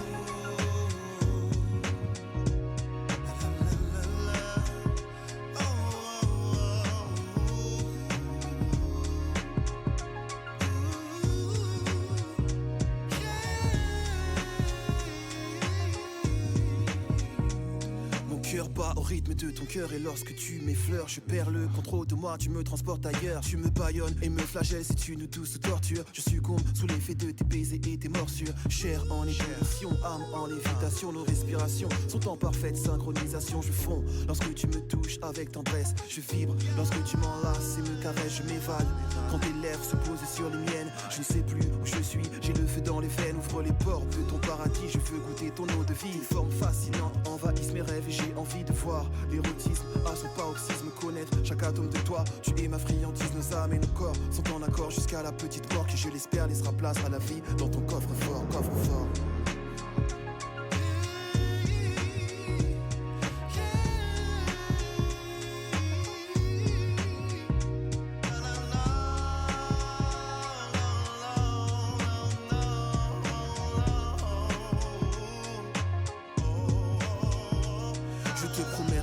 Dévotion, fidélité, affection, dissiper tes craintes, t'apaiser tes appréhensions, te soigner tes blessures et t'effacer tes peines, car l'amour est le seul vaccin face à la haine. Nos chakras et énergies sont en synergie, en accord avec les principes que l'univers régit. Je suis en paix, car j'ai trouvé l'autre moitié de moi-même. Je t'adore comme une muse et te vénère comme un totem. Fusion et connexion entre l'enveloppe et l'esprit. Union et communion, ressens-tu cette harmonie? Un halo de lumière entoure ta beauté crépusculaire pour souligner ta beauté et tes traits si spectaculaires. Jamais je n'aurais cru pouvoir m'accomplir ainsi. Trouver une personne qui donne un sens à ma vie, car enfin tu m'appartiens et je t'appartiens. Le pouvoir d'amour a choisi de croiser nos chemins, nos chemins.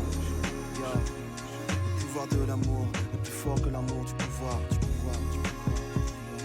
Car l'amour est le seul vaccin face à la haine.